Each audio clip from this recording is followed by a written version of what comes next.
On July 8th, just before 7:30 p.m., officers responded to the 3700 block of Didcot Circle for reports of a medical aid call. When officers got there, they located a female adult who was pronounced deceased on scene. Detectives from our homicide unit came out and they conducted a death investigation, or they began a death investigation. Um, it was determined through that investigation that the decedent's two kids, 4-year-old Athena Lee and 2-year-old Mateo Lee, were missing. It was believed that the kids are with their father, Cameron Lee, and the police department has not been able to get in contact with Cameron since officers located the deceased female. So, through the investigation, like I said, the updates that we want to provide you guys are this. So, locating the kids right now is our number one priority. And so what we'll be doing as a police department is using every resource we have available, and we're going to be working with every partner agency we can from federal, state, and local agencies. Some questions came up yesterday about Amber Alert, and what I can tell you guys right now is Amber criteria is not met because the information that we know now is the vehicle was last seen going into Mexico. And so we're unable to do an Amber Alert because the vehicle did go into Mexico. We don't know where Cameron is, but we do know the vehicle was last seen going into Mexico. We're asking the community to please, if you know anything, if you've seen anything, if you heard anything, if you locate these kids, to please contact us. We've set up a tip line.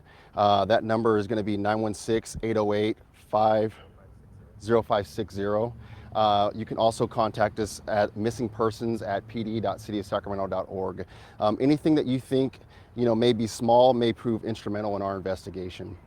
Who gave you the initial information about them possibly going into Mexico? Who originally called and had you do the welfare check on the mom? All of those types. That's a great question. So we received a call from friends of the victim. That's how we initially got there. The information we got about the vehicle going into Mexico came from Customs and Border Protection. So we do know the vehicle did go out there. Like I said, we've been working very closely with our partner agencies, including the Border Protection. I'm asking you guys, the media, to please share this with your media partners down in Central and Southern California. We don't know where the kids are. Could they've been dropped off somewhere? We don't know, and that's why we're asking you guys to share that information as far and wide as we can. What do we know about the father? Did he have custody of the children? Was he living in the home with them? Yeah, so it's, again, like I said, those pieces are still part of an active investigation. I can't release that information right now, but we do know that the kids are believed to be with the father at least at some point. The kids were last seen from family on Saturday. That's the information that we know right now as well. Is the family elaborating on, like, was there any sort of friction, any estrangement between the person who was found dead and Cameron Lee? Yeah, that's a really good question. Again, like I said, that's still going to be a part of the active investigation. I know our detectives have been working around the clock from sun up to sundown, trying to determine what's their relationship, how was their relationship, is there a potential that there might have been some issues that were at home. We just don't know that. I don't know that information right now. Is it believed that Cameron may have family in Mexico or has friends or knows people down there, or is at this point he just trying to escape? That's something that we're looking at, certainly. Now this happened. About his priors? I don't have information on his priors. When I get that information and we're prepared to release it, I'll let you guys know. But we know he has a record. I don't have that information. I don't know what his record is. This happened Monday night, and you all are very helpful with putting out information about homicide investigations, in particular on Signal. We didn't find out about it till 24 hours later.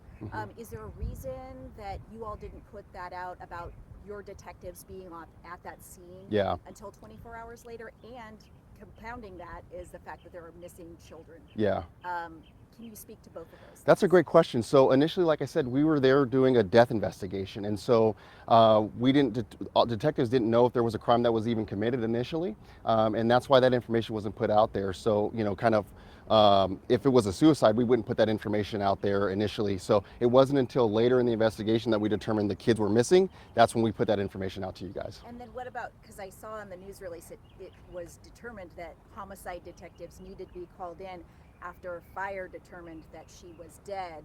So at what point do you say, hey, this is a homicide investigation, not just a natural death investigation? Yeah, so generally speaking, our homicide detectives can come out for a number of reasons. One, if we have a confirmed homicide.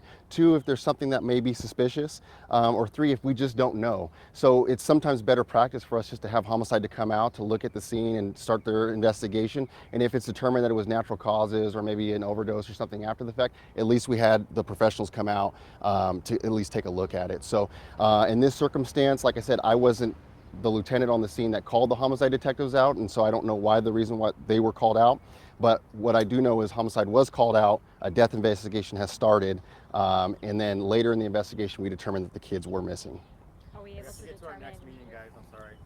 Yeah, stab wounds, gunshot wounds, anything that? I don't have any information on that, I'm sorry. And would you consider the kids in danger? Can you speak to the nature of how the kids are right Yeah, so I'll just say this.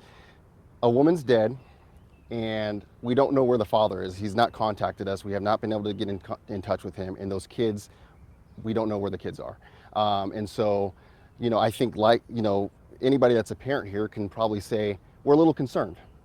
If I'll leave my opinion out of it, but we're a little concerned and we want to know where these kids are. They have been entered into the missing persons system. It's been shared by the Department of Justice. I have a meeting actually right when I leave here. I'm going to meet with the FBI.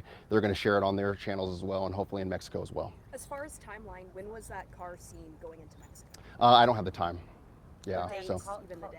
yeah, we got that information yesterday that the car was in And Mexico. then when can we expect the next update? Um, I know you all are. I'll provide you guys an update when I get it. So like I said today, this morning I had to come in, get briefed by homicide detectives, get this information that I have now. So if there's something significant that comes up, I'll either put in signal or call you guys back out, okay? So now that Amber Alert can't be used, how will this kind of look and shape out for you guys?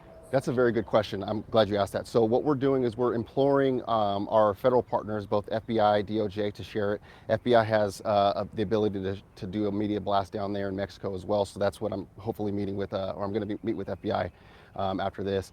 But also it comes down to you guys, right? So we're asking our media to share this with Central California, your partners out there in SoCal.